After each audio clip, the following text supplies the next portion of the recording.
troisième numéro de Frédéric Raconte. Et je vais vous raconter l'histoire du berger qui criait au loup. Comment? Vous vous demandez pourquoi ma tenue? C'est tout simplement parce que j'enregistre ce numéro de Frédéric Raconte en Bretagne. Ouais. Nous ne sommes plus dans le 94, mais bien dans le 56, dans le Morbihan, dans la ville de Carnac, juste à côté. Dans le camping et dans un mobilhome. Voilà, vous savez tout. Commençons l'histoire.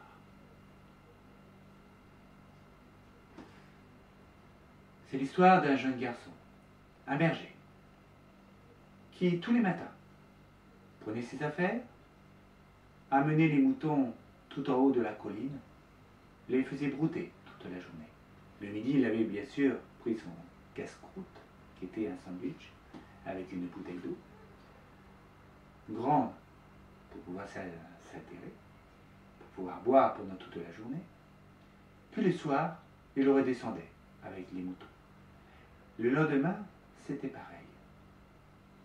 Il y avait juste le dimanche où il ne travaillait pas. Un jour, il s'ennuyait tellement qu'il a eu l'idée de se mettre à crier au loup. « Au loup, il y a le loup, il y a le loup, venez vite, c'est égorge vos moutons, venez, venez, venez !» Alors les habitants du village prirent leurs fourches, leurs couteaux, des bâtons, plein de choses avec lesquelles ils pouvaient battre, taper et défendre leurs moutons et le berger, naturellement. Ils sont tous montés tout en haut de la colline.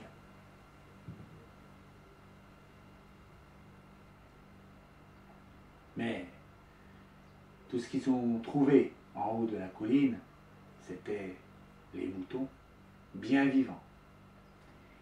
Et le berger qui rigolait de la farce qu'il avait fait aux habitants. Par contre, les habitants étaient très mécontents. Très en colère, ils sont tous repartis. Cette blague a tellement amusé le berger que le lendemain, il a recommencé. « Oh loup, le loup est là, au secours, venez me libérer, le loup est là !» Les habitants se disent, il ne va pas recommencer la blague une deuxième fois.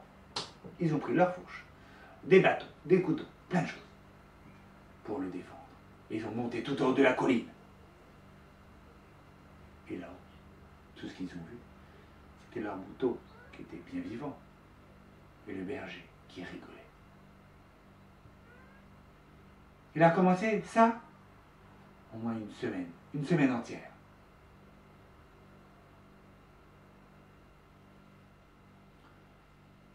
Le samedi arrive, et là,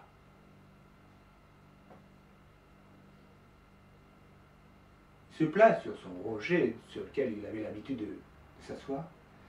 Il pose ses affaires, les moutons étaient en train de brouter tranquillement, quand tout à coup, il se sent observé. Il se lève, il observe, il regarde chaque mouton. Ils étaient tous là. Il regardait derrière les arbres. Non. Il s'approche de la forêt en ayant un peu peur. Il n'était pas loin de la prairie. Puis il s'est dit, non, j'ai tellement crié au loup que je me fais peur moi-même. Alors je retourne m'asseoir. Il va pour s'asseoir. Alors il se retourne et là, entre lui et son rocher,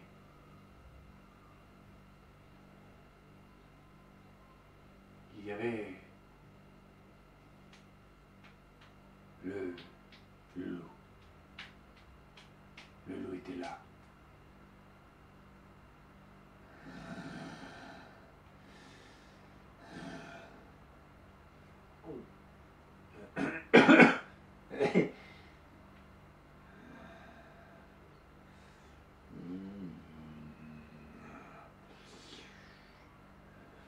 Oh, oh, oh. au loup, au loup, au loup. Et il se mit à hurler, au loup, au loup, au loup. Tout ce qu'il pouvait. Oh loup, venez vite, il est là, il est en train de manger, il va manger. Ah, j'ai peur. Ah, j'ai peur.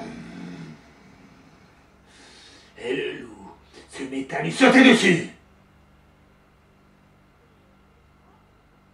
Pendant ce temps-là, en village, ils ont tous entendu le berger crier au loup. Mais ils se sont dit, bon, c'est décidé, ce soir, nous changeons de berger. C'est pas possible. On a du travail à faire ici, on va pas monter pour lui faire plaisir. Le soir arrive. Pas de mouton, rien. Oh! C'est encore une nouvelle farce. Qu'est-ce qu'il a encore inventé? Ils attendent toute la nuit.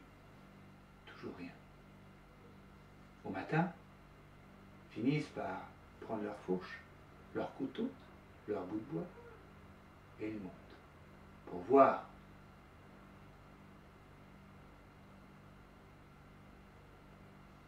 Arrivés là-haut,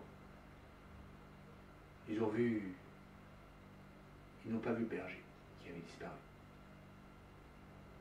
Ils ont vu les restes des moutons et des traces de loup. Cette fois-ci, c'était vrai. La moralité de l'histoire, c'est que quand on ment à chaque fois, régulièrement, on finit par ne plus vous croire. Voilà. J'espère que cette histoire vous a plu. Je vous donne rendez-vous le mois prochain pour une nouvelle histoire. Peut-être en Bretagne, peut-être ailleurs.